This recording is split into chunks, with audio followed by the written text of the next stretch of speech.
큐티라이브 김목사입니다. 욥기 15장 1절로 6절입니다.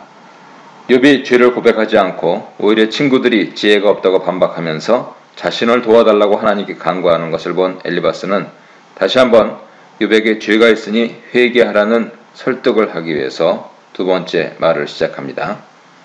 두 가지를 진단하고 있는데요. 첫째로 욥의 말이 지혜가 없는 헛소리라는 것입니다.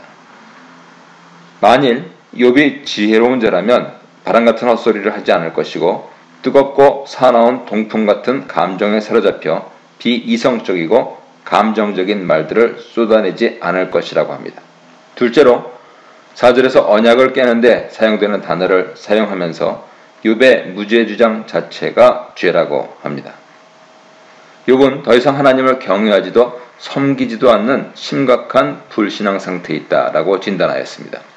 잠언 1장 7절로 대표되는 지혜 전통에 따르면 여호와를 경외하는 것이 지혜의 근본이므로 지혜를 버린 것은 여호와 경외를 그만둔 것이다 라고 해석할 수 있기 때문입니다.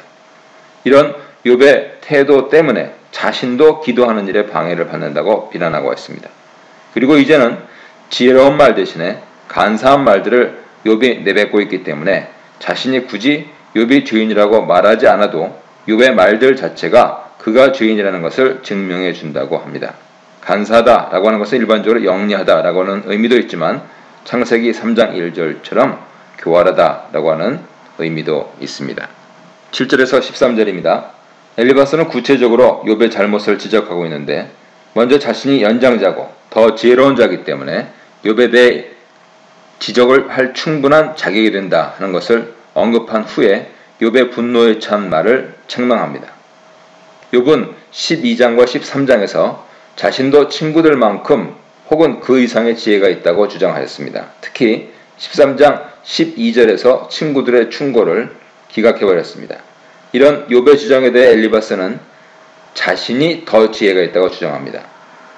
엘리바스는 에스겔 28장 12절 이하에 나오는 에덴에 살았던 첫 번째 사람을 완전하고 올바르고 선제적 지혜를 가지고 있는 사람에 대한 상징으로 사용하면서 욥은 그런 인물이 결코 될 수 없다라는 것을 말해서 욥의 지혜가 다른 사람들과 다를 것이 없음을 증명합니다.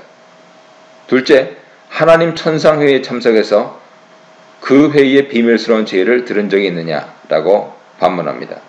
예레미야나 이사야는 자신들이 하나님 천상회의에서 들었다고 말했는데 그런 특별한 지혜를 받을 가능성이 없다는 것이죠. 이렇게 욥이 특별한 지혜를 받을 가능성을 없애버림으로써 자신들을 모르는 특별한 지혜를 욥이 말할 수 있다라는 자격이 없다라고 논증합니다. 그리고 나아가 자신들, 즉 지혜자들의 집단이 욥보다 나이도 많고 경험도 많은데 경험에 미약한 욥이 훨씬 지혜롭다고 주장하니 이제 나이도 많고 경험도 많은 사람 얘기를 들으라 합니다. 11절 이하에서 엘리바스는 자신이 욥을 위해서 했던 4장과 5장의 첫 번째 말들은 하나님의 위로와 부드러운 말이라고 표현합니다. 물론 우리는 이것이 철저히 그의 입장이었고 아무 죄 없이 고난을 당하고 있는 욥을 배려한 것이 아니었다는 것을 알고 있습니다. 엘리바스는 여전히 욥의 이야기를 받아들이지 않습니다. 오히려 그는 자신의 상황을 이해하지 못하는 친구들의 모습에 답답함을 느껴서 화를 내는 욥에게 재차 화를 내면서 하나님을 떠난 불신앙의 모습을 책망합니다. 자신의 교리의 확신에 사로잡혀서 남의 이야기를 전혀 들어주지도 않고 이해해 주지도 않는 사람의 전형인 것이죠. 앞으로 14절로 16절입니다. 엘리바스는 사람이 어떻게 완전히 깨끗할 수 있느냐라고 이야기를 발전시킵니다. 인간은 존재 자체가 악을 저지르기를 물 마시는 것 같이 하는 존재인데 어떻게 하나님 앞에서 죄가 없다고 말할 수 있느냐라고 반문하는 것이죠. 욥은 하나님 앞에 죄가 있기 때문에 고난을 받고 있는 것이니까 빨리 죄를 자복하고 회개하라는 것입니다. 엘리바스의 말은 인간의 연약함 때문에 누구나 죄를 지을 수 있고 그런 것은 얼마든지 이해할 수 있으니 부끄러운 일이 아니고 그만 고집 피우고 빨리 죄를 자복해서 고난에서 벗어나라는 어쩌면 애정 어린 충고일 수도 있습니다. 어떻게 생각하십니까? 큐티라이브 김목사입니다. 욥기 15장 17절로 19절입니다. 엘리바스는 다시 한번 자신이 본 것과 오랜 시간 동안 지혜자들이 전하여준 지혜를 알려주겠으니 잘 들으라고 욥의 주의를 환기시키면서 후반부를 시작합니다. 그는 자신의 말이 욥보다 훨씬 더 권위 있다 하는 것을 보여주기 위해 두 가지 증거를 제시하는데요.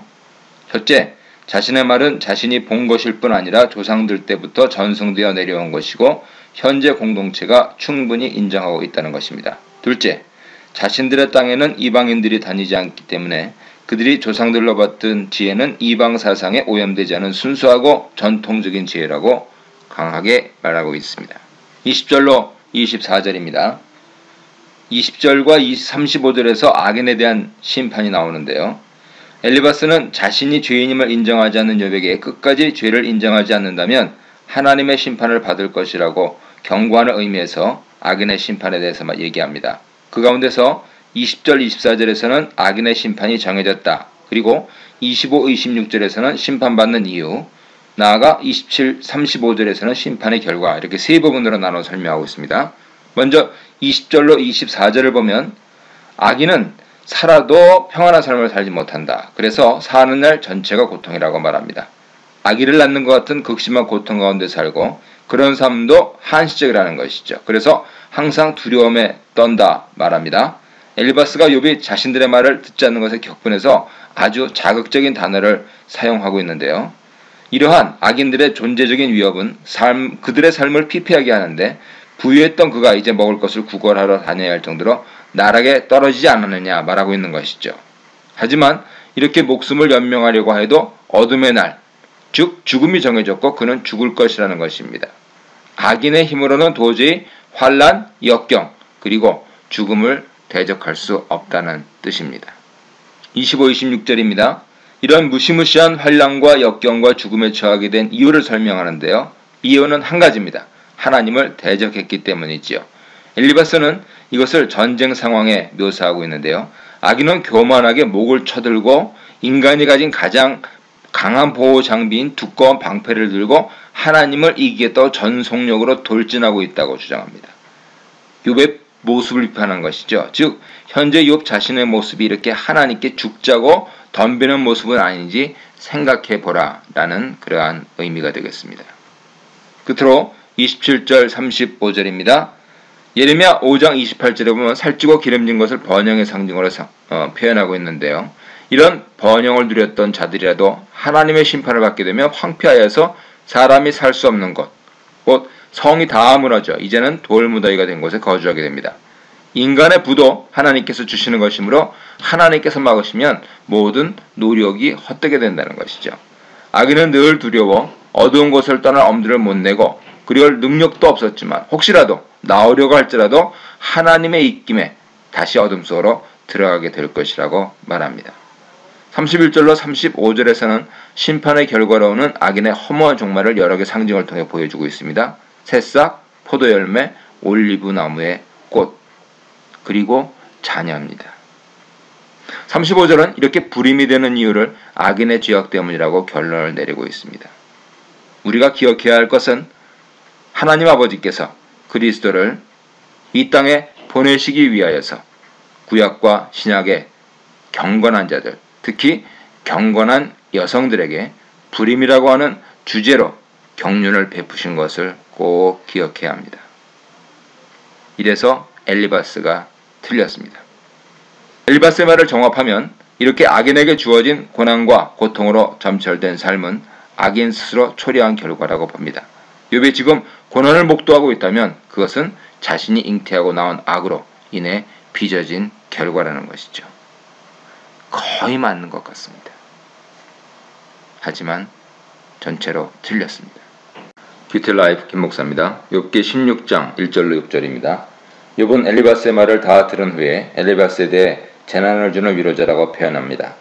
친구들은 자신들이 욥의 상황을 이해하고 좀 더 나은 상황을 만들기 위해서 유익한 충고를 주는 위로자들이라고 생각했지만 욥의 입장에서는 자신을 올바로 이해하지 못하고 자신의 감정도 제대로 공감하지도 못하면서 오히려 자신을 죄인이라고 몰아붙이는 그들이 또 다른 재난이라고 생각했습니다. 욥은 자신도 얼마든지 반대의 상황이 되었을 때 친구들처럼 행동할 수 있겠지만 자신은 위로의 말을 통해 힘을 주고 고통을 풀어주려고 했을 것이라고 말합니다. 즉 자신에게 지금 가장 필요한 것은 잘잘못을 따지는 것이 아니라 자신의 말을 들어주고 공감하고 위로해 주는 것이라고 항변하고 있는 것이죠. 욥은 말을 하는 것이나 침묵하는 것 모두 자신의 고난을 조금도 줄이지 못한다고 고백하지만 결국 말하는 편을 택합니다. 침묵으로 참는 것만이 능사가 아니라는 것을 보여주기 위해서입니다. 말을 통해 자신의 감정을 하소연하며 친구의 공감과 하나님의 관심을 끌어내려 하는 것입니다. 7절에서 8절입니다. 7절에서 14절 사이에서 욥은 자신의 재앙이 하나님께로부터 왔다고 생각하면서 자신을 치시는 하나님 모습을 세 가지 모습으로 표현합니다. 7, 8절에서 욥은 하나님께서 자신을 약하고 병들게 하시고 자신의 가정만 아니라 자신이 속한 모든 공동체를 파괴하셨다고 합니다. 9절 11절입니다. 욥에 대한 하나님 공격이 더 심해져서 마치 사자나 늑대가 먹이를 공격하는 것처럼 혹은 원수를 대하듯이 욥을 대하신다고 말합니다. 대적자들은 조롱하고 비난하며 욥을 대적하기 위해 모여들고 있습니다. 그리고 하나님께서는 이런 원수들과 악인들에게 자신을 넘겨주시는 것이죠. 12절에서 14절입니다. 욥 자신에게 화살을 아낌없이 쏘아대는 궁수로 하나님을 표현하고 있습니다. 구약에서 콩팥은 가장 예민하고 중요한 부분이며 정서와 감정이 자리하고 있는 부분으로 하나님께서 욥의 육체뿐 아니고 감정까지도 공격하셔서 깊은 절망과 공포와 분노로 매우 힘든 상황임을 말하고 있습니다. 하나님께서는 욥이 완전히 쓰러질 때까지 계속해서 공격하고 또 공격하신다고 합니다. 지금 자신에게 닥친 계속되는 고난을 하나님의 끊임없는 공격으로 해석하고 있습니다. 용사이신 하나님은 원래 구약에서 자기 백성을 구원하시기 위해 오시는 하나님으로 나타나시는데 여기서는 역설적으로 용사이신 하나님께서 자기 백성을 치기 위해 오시는 하나님으로 표현되고 있습니다. 욥기 15장 26절에서 엘리바스가 표현했던 말을 똑같은 단어를 사용하면서 욥은 지금 자신이 하나님을 대적하여 달려드는 것이 아니라 하나님께서 자신을 공격하시며 달려드는 것이라고 항변하고 있습니다. 끝으로 15절로 17절입니다. 하나님의 공격을 받은 욥의 상태를 묘사한 부분으로 베옷은 슬픔과 탄식의 상태를 말하고 있고 뿔이 땅에 처박혀 있다는 것은 명예와 권세가 땅에 떨어졌다는 것을, 울음으로 얼굴이 붉다는 것은 너무 많이 울었다는 것을, 그리고 눈꺼풀이 죽음의 그늘에 있다는 것은 눈을 못 뜰 정도로 탈진하고 기운이 없어 곧 죽을 것이라는 것을 표현합니다. 자신은 죄가 없다고 다시 한번 강변하면서 강포는 인간에게 짓는 죄로서 정결은 하나님께 나아갈 수 있는 상태로서 자신은 정결하게 하나님과 사람에게 죄를 짓지 않았다고 주장하고 있습니다. 큐티라이프 김목사입니다. 욥기 16장 18절로 22절입니다. 욥은 자신이 죽은 후에도 무죄를 밝히겠다고 결심하며 땅에게 자신의 피를 덮지 말라고 합니다. 이것은 무고한 사람의 피는 덮여지지 않는 한 그 피가 하나님께 소리치며 복수를 요구한다는 사상 때문입니다. 창세기 4장 10절, 37장 26절, 이사야 26장 21절을 참조하세요. 땅에 흘린 피가 계속해서 소리를 치면 언젠가는 죽은 후에라도 하나님께서 사람과 친구 사이에 누가 옳았는지 판결해 주실 것이라고 믿고 또한 소원하고 있는 것입니다. 욥이 이렇게 절박하게 하나님 판결을 바라는 이유는 자신의 생명이 얼마 남지 않았다고 생각했기 때문입니다. 욥기 17장은 욥의 애가로 네 부분으로 나눌 수 있는데요. 먼저 1절, 2절 보겠습니다. 욥은 자신을 지탱할 수 있는 힘이 없고 모든 것이 끝났다고 느낍니다. 그렇기 때문에 자신을 위한 무덤이 미리 준비되어 있다고 말합니다.